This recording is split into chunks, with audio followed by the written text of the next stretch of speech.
5 minutes. Madam Chairman, I offer this amendment on behalf of the Republican Study Committee to save roughly 10% from this appropriations bill, or $3.25 billion, simply by getting the federal government out of the energy subsidy business. For more than 30 years, the Department of Energy has squandered billions of dollars subsidizing research and development that no private investor would touch, with the promise it would somehow make our nation energy independent. Every year we have spent untold billions on these programs, and every year we've become more dependent on foreign oil. We're now running a deficit that threatens to bankrupt our country, and this requires us to cast a critical eye on every expenditure that's failed to meet its objectives, and none has failed so spectacularly as the Department of Energy's subsidy of energy research, which has left us billions of dollars poorer and left us stuck with mediocre technologies that only survive on a lifeline of public subsidies. I'm sure the opposition will try to depict this amendment as some sort of Luddite reaction to green technology. It's exactly the opposite. By stopping the government from doling out dollars to politically favored industries, by stopping it from picking winners and losers among emerging technologies competing for capital, we restore the natural flow of that capital toward those that are most economically viable and technologically feasible. For example, this amendment cuts funding to the Energy Efficiency and Renewable Energy Program, which functions as an R&D department for every solar, biomass, geothermal, and wind energy company in the country. We're not funding the most viable research in these technologies. Private capital beats a path to the door of viable technology. These expenditures are for research considered so dubious that no private investor in his right mind would risk his own capital, and yet this Congress has been more than willing to risk our constituents' capital in the form of their tax dollars. And it shouldn't surprise us that those investments have not paid off.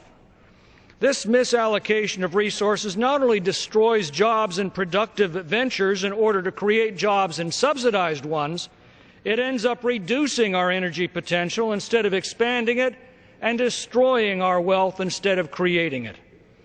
Politicians love to appear at ribbon cuttings and issue self-congratulatory press releases at government-supported alternative energy businesses, but they fall strangely silent when asked to actually account for the billions of our dollars that they've wasted.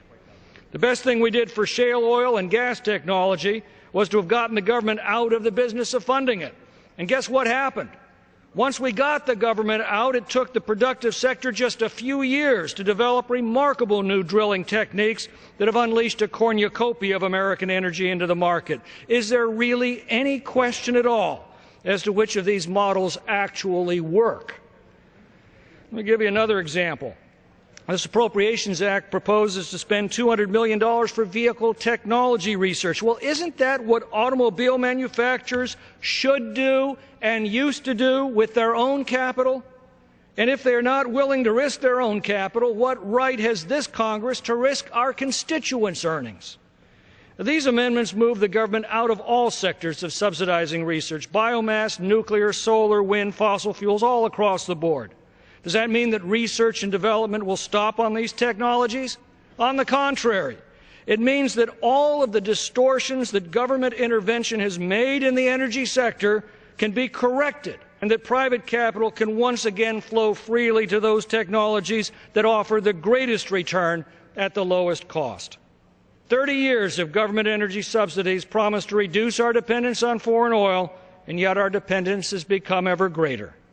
All we've done is to squander billions of dollars of our nation's treasure and distorted and impeded the natural flow of investment dollars that could have produced far greater returns in viable technology. We're left with a bankrupt and energy-deficient nation while propping up a few politically well-connected interests producing ethanol and solar panels at a staggering expense, an expense that we have hidden from consumers with their own tax dollars. Our energy policy over the last 30 years simply proves that Thomas Jefferson was right when he observed, "Were we directed from Washington when to sow and when to reap, We should soon want bread. Well, for 30 years we've been directed from Washington how to develop our energy. It should surprise no one that today we lack energy.